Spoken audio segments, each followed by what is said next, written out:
Mohon izin saya bacakan ya di antara sekian yang bertanya. Ada akun Ipong. Assalamualaikum Ustaz. Waalaikumsalam warahmatullahi wabarakatuh. Mengenai tentang, kalau sudah pakai mengenai nggak usah pakai tentang ya. Kalau sudah pakai tentang tidak pakai mengenai. Jadi kalau kita katakan mengenai tentang pepeo gitu. Anda hampir mengulang kalimat yang sama. Gak apa-apa ya, sedikit biar energinya makin bertambah. Ini insya Allah bisa pulih dengan cepat. Tentang bayi yang meninggal, apakah benar bayi itu akan masuk surga? Dan apabila bayi itu masuk surga, apakah bisa bayi itu membawa kedua orang tuanya ke surga? Yang pertama, izinkan saya jika ada menimpa di antara saudara-saudariku terlahir anak dan meninggal, izinkan saya turut mendoakan semoga Allah Subhanahu wa ta'ala menerima segala yang terbaik dari bayi itu, menjadi buah hati terbaik untuk kedua orang tuanya, dan menjadi syafaat terbaik untuk kedua orang tuanya. Bayi yang meninggal tentu belum masuk dalam kategori balik yang dihisab, sehingga berada dalam keadaan yang terbaik ketika kembali kepada Allah Subhanahu wa ta'ala. Ada hadis yang sangat menarik yang terkelindan dengan apa yang saudara atau saudari kita tanyakan. Di dalam hadis ini riwayat sahabat Abu Musa al-Ash'ari radhiyallahu taala anhu qala Rasulullah sallallahu alaihi wasallam, satu kali Rasulullah sallallahu alaihi wasallam pernah bersabda, "Idza mata waladu 'abdin", bima makna jika wafat anak dari seseorang. Walad itu menunjuk kepada kondisi anak masih kecil. Ya, baru terlahir itu disebut maulud, yang baru lahir itu kategori walad.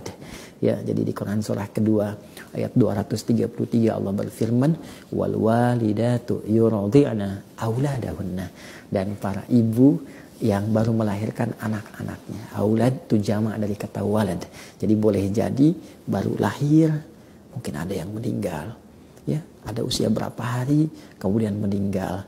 Ya, dalam kondisi itu idza mata waladul abdi, jika seorang anak dari seorang hamba itu meninggal dunia, qala Allahu azza wa jalla li malaikati, maka Allah kemudian berfirman kepada malaikatnya, qabadtum walada abdi, apakah kalian telah mencabut nyawa anak dari seorang hambaku? Fayaquluna na'am, maka malaikat menjawab, karena mereka telah menunaikan tugas sesuai dengan ajal anak itu. Kata mereka, na'am, iya ya Allah. Lalu Allah kemudian berfirman kembali, qala Allahu azza wa jalla qabadtum fuada atau qabadtum thamarata fuadi, apakah kalian juga telah mencabut buah hati dari hambaku itu?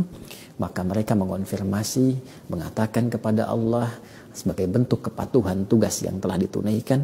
Fayaquluna na'am, malaikat berkata, iya ya Allah. Kemudian Allah bertanya kembali, dan ini adalah sebuah uslub, metode untuk mengkonfirmasi benarnya tugas malaikat yang tidak menyimpang. Allah sangat maha tahu. Sebelum terjadi, sedang terjadi, akan terjadi, tak perlu bertanya pun Allah sudah tahu.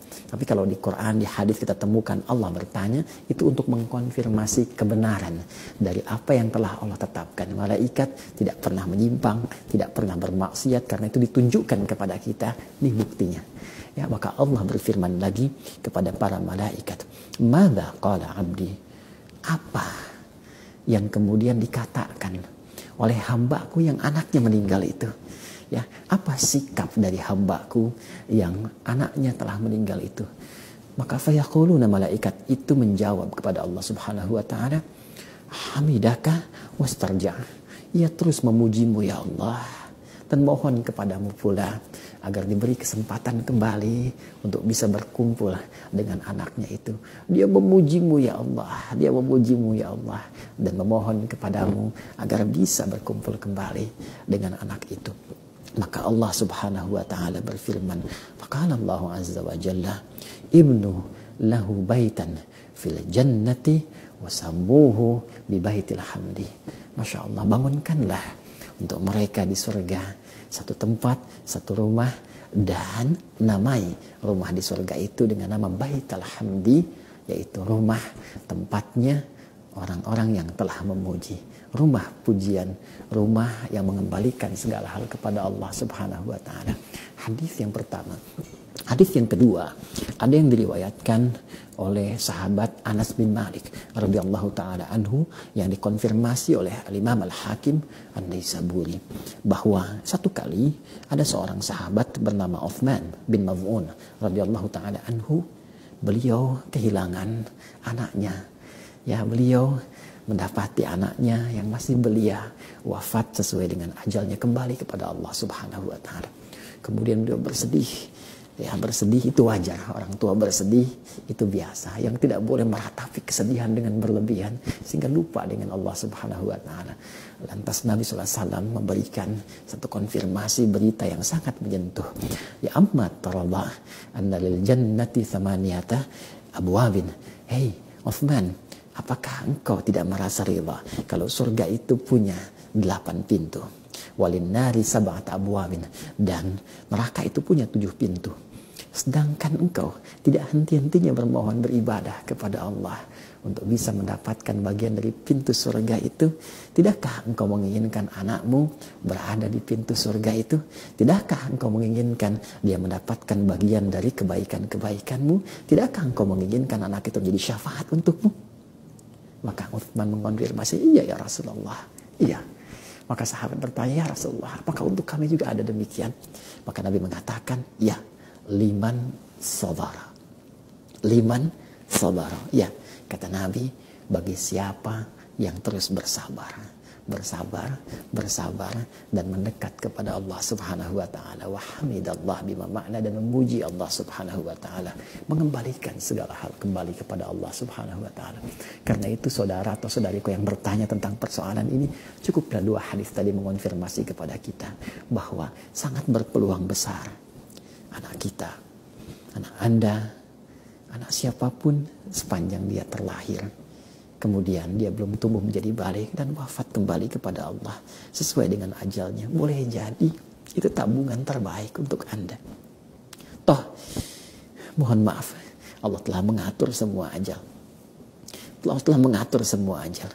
Tidak ada pandemi pun, tidak ada apapun, jika telah tiba waktunya dia akan kembali kepada Allah. Boleh jadi itu tabungan terbaik untuknya. Dia wafat tidak membawa dosa. Dia wafat tidak bermaksiat. Masya Allah, betapa banyak orang menginginkan wafat dalam keadaan tidak membawa dosa, tidak bermaksiat, diterima segala amal solehnya. Anak itu pulang tanpa membawa dosa.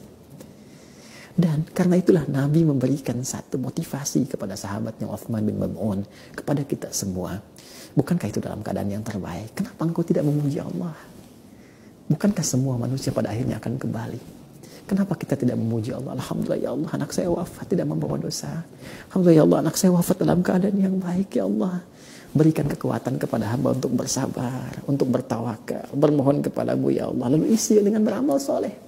Dan dengan amal soleh itulah Nabi mengonfirmasi, boleh jadi amal soleh Anda, keikhlasan Anda, ketawakalan Anda kepada Allah, kesabaran Anda, itu yang menjadikan Anda mendapatkan peluang anak itu diterima oleh Allah dan menjadi syafaat untuk Anda dan dikumpulkan bersama di surga dalam kebaikan seperti Nabi yang telah konfirmasikan.